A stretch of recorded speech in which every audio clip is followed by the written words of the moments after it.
اعوذ باللہ من الشیطان الرجیم بسم اللہ الرحمن الرحیم سورہ سجدہ چیپٹر نمبر 32 آیت نمبر 10 to 14۔ اور انہوں نے کہا کہ کیا جب ہم زمین میں گم ہو جائیں گے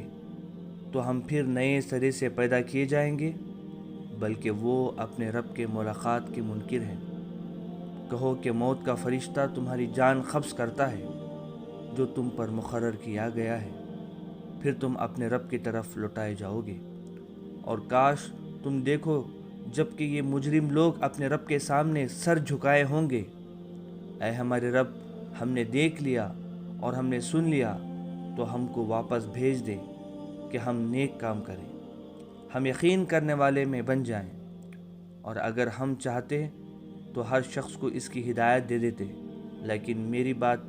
ثابت ہو چکی ہے کہ میں جہنم کو جنوں اور انسانوں سے بھر دوں گا۔ تو اب مزہ چکو اس بات کا کہ تم نے اس دن کی ملاقات کو بھلا دیا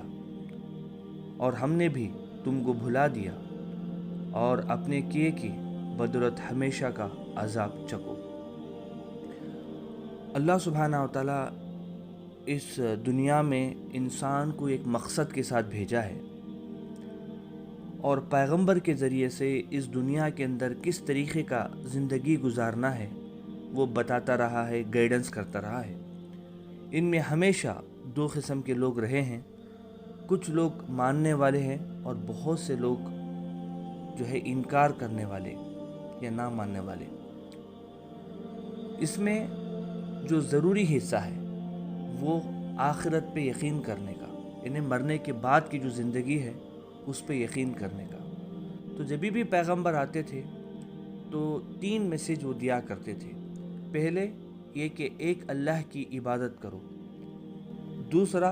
کہ میں اللہ کا پیغمبر یا رسول ہوں، مجھ پہ وہی نازل کی گئی ہے کہ اس دنیا کے اندر کیسے زندگی گزارنا ہے، یعنی اچھا اور برا۔ اور تیسرا مرنے کے بعد کی زندگی ہے جس میں اللہ سبحانہ و تعالیٰ سارے فیصلہ کرنے والا ہے۔ تو بہت سارے لوگ جو ہے تعجب کے ساتھ یا مسخرہ پن کے ساتھ جو ہے مذاق اڑاتے تھے کہ مرنے کے بعد کیسا ہمیں خدا پیدا کرے گا جب ہم مٹی میں مل جائیں گے۔ مگر یہ جو مسخرہ پن بھی اس وجہ سے تھا کہ وہ خود بھی جو ہے خدا سے ملنے کا انکار کرنے والے تھے، اور وہ بتوں کی پرستش کر کے جو ہے عبادت کرنے والے تھے، تو آلریڈی ان کی مینٹالٹی جو ہے انکار کرنے کی تھی۔ تو اللہ سبحانہ و تعالیٰ جو ہے فرماتا ہے کہ تمہیں جو ہے موت کا فرشتہ جب تمہاری جان کو قبض کرے گا ایک وقت مقرر تک، یعنی کتنے سال زندگی گزارو گے دنیا کے اندر، ایک نہ ایک دن تو مرنا ہی ہے، کیونکہ اللہ نے ایک وقت مقرر کر رکھا ہے، اس کے 1 سیکنڈ آگے بھی جو ہے اس دنیا کے اندر زندگی نہیں گزار سکتے۔ جب فرشتہ قبض کر لے گا تو ظاہر سی بات ہے اللہ کی طرف روح کو لوٹایا جائے گا، اور کیونکہ اللہ فیوچر دیکھ کے کہتا ہے کہ جو مجرم لوگ ہیں، جو دنیا کے اندر بڑا اتراتے تھے اور اللہ کا انکار کرتے تھے اور مرنے کے بعد کی زندگی کا انکار کرتے تھے، اللہ ایسے لوگوں کو کھڑا کے کہتا ہے کہ دیکھو یہ مجرم لوگ ہیں جو اب سر جھکائے کھڑے ہوئے ہیں، جو دنیا کے اندر مرنے کے بعد کی جو زندگی کا انکار کرتے تھے۔ اس وقت میں یہ جو لوگ جو دنیا کے اندر انکار کرتے تھے، مسخرہ پن کرتے تھے، وہ لوگ کہیں گے اے ہمارے رب، ہم نے دیکھ لیا اور ہم نے سن لیا، تو ہم کو واپس بھیج دے کہ ہم نیک کام کرنے والے بن جائیں۔ یعنی وہ وہاں پر اللہ سے گزارش کریں گے ہم نے ابھی دیکھ لیا ہے، جہنم کو ہم نے دیکھ لیا ہے، مرنے کے بعد کی زندگی کو ہم نے دیکھ لیا ہے، آپ ہمیں پھر سے دنیا کے اندر بھیج دیں تاکہ جو ہے ہم نیک کام کر کے تمہارے پاس واپس ہو جائیں۔ اللہ فرماتا ہے کہ اللہ نے جو ہے ابھی طے کر دیا ہے جنت کا جہنم کا۔ اللہ سبحانہ و تعالیٰ جو ہے وعدہ کیا ہے کہ جہنم کو انسان اور جنات سے بھرے گا، تو اللہ فرمائے گا کہ اب تم مزہ چکو، تم نے اللہ سے ملاقات کرنے کا جو ہے انکار کیا، اور تم نے دنیا کے اندر جس خالق نے تمہیں پیدا کیا ہے اس خدا کو تم نے بھلا دیا، تو اللہ آج تمہیں جو ہے بھلا دے گا اور تم مزہ چکو جہنم کا۔ اللہ سبحانہ و تعالیٰ چاہتا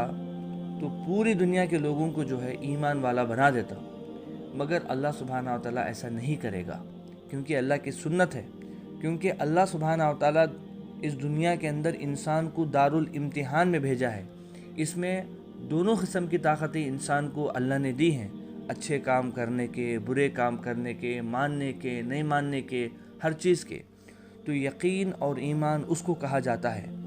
کہ اللہ کو بغیر دیکھے مانے، آخرت کو بغیر دیکھے یقین کرے۔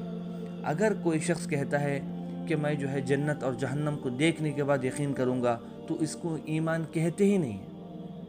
اگر کوئی کہتا ہے کہ میں جو ہے اللہ کو دیکھنے کے بعد اللہ کو یقین کروں گا، تو اس کو بھی ایمان نہیں کہتے۔ ایمان کہتے ہی ہیں کہ چھپی ہوئی بات کو یقین کرنا، جو کہ پیغمبر کے ذریعے سے تمہیں تصدیق ہو رہی ہے۔ تو اللہ سے دعا ہے کہ اللہ سبحانہ و تعالی ہم سب کو جو ہے ایمان والا بنائے، اس دنیا کے اندر رہ کے آخرت کی تیاری کرنے کی توفیق عطا فرمائے،